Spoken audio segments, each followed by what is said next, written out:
ఆ విషయాలు కూడా దీంట్లో వచ్చాయి. కానీ ఆ సాంకేతిక భాషను నేను ముందు గుర్తులేకపోయాను. క్రియలు మాత్రమే పరిజ్ఞానంగా మేము ఇచ్చాము.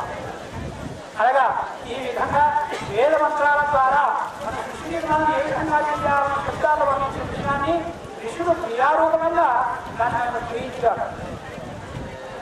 ఆ క్రియాత్మకమైన యాగాన్ని ముందు ఇచ్చాము.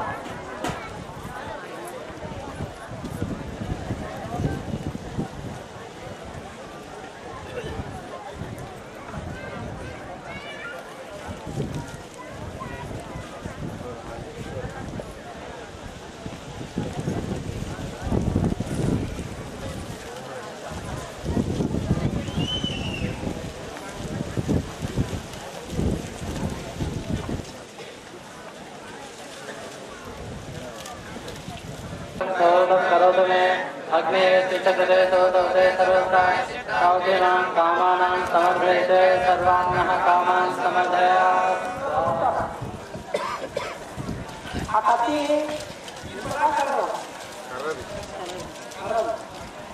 కర్ర కత్తితో నేను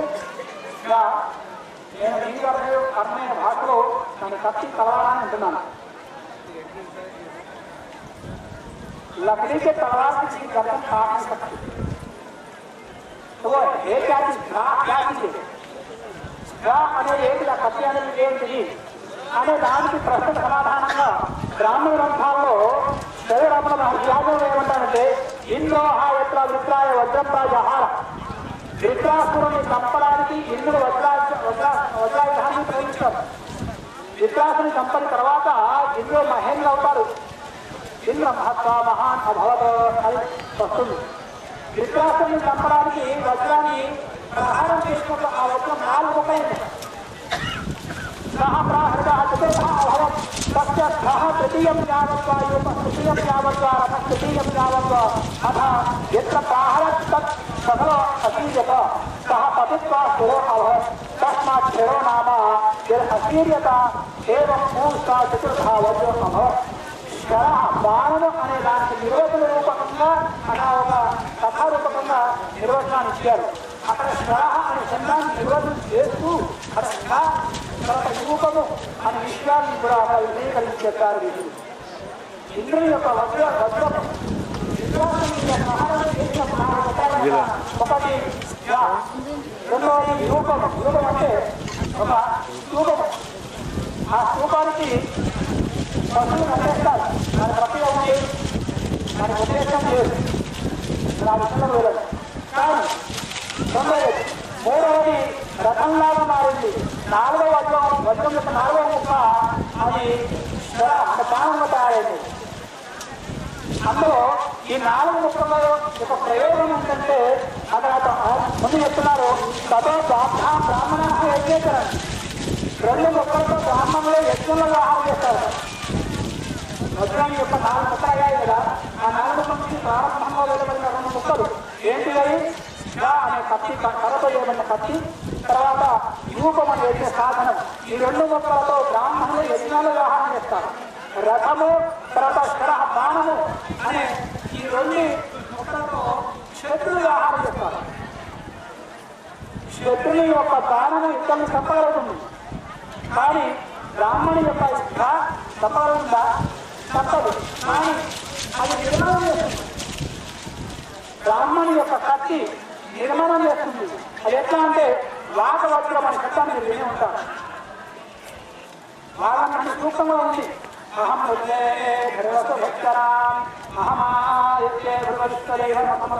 సూక్తంగా ఉంది. యవ్యం కామే తంతం ఉగ్రం వినాంతం ప్రధానంతం విధింతం సమేధా. నేనంటే వాణి నేను విష్ణువుగా తయారు చేస్తాను, మనుషులు తయారు చేస్తాను. అహం రాష్ట్రీయ నేను రాజును నిర్మాణం చేస్తాను, రాష్ట్రాన్ని నిర్మాణం చేస్తాను. వాడు స్వయంగా చెప్తుంది. మన ఉదాహరణ చూస్తే చాణక్యులు రాష్ట్ర నిర్మాణం చేశారు పేరుతో కదా, కత్తితోడా వాటి వజ్రంతో. శిష్యుడి యొక్క నిర్మాణము కత్తులతో కాదు. శిష్యుడి నిర్మాణం ఎంత జరుగుతుంది? వాటి వజ్రం అనే శస్త్రముతో, ఆయుధముతో నిర్మాణం జరుగుతుంది.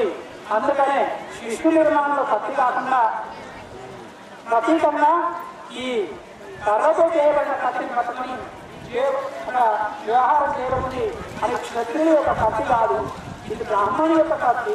బ్రాహ్మణి యొక్క వజ్రాయుధము అదేంటంటే వాక్ వజ్రము జ్ఞానాది అనే విషయానికి ప్రతీకంగా ఇక్కడ కత్తితో చాలా చేయబడినాయి.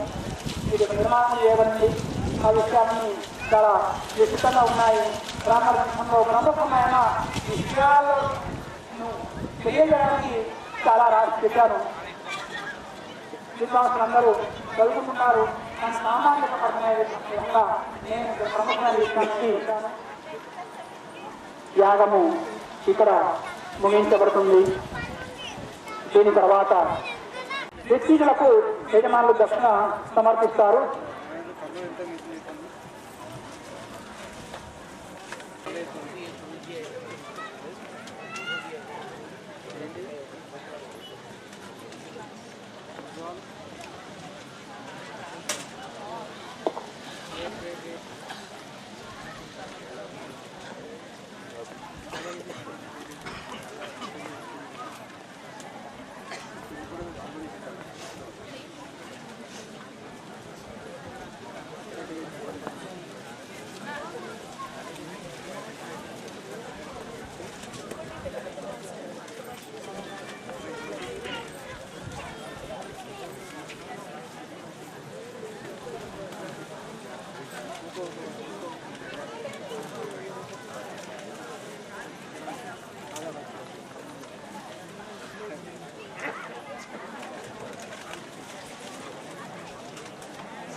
मध्ये यज्ञानां होता विश्वेतामुदा निर्माण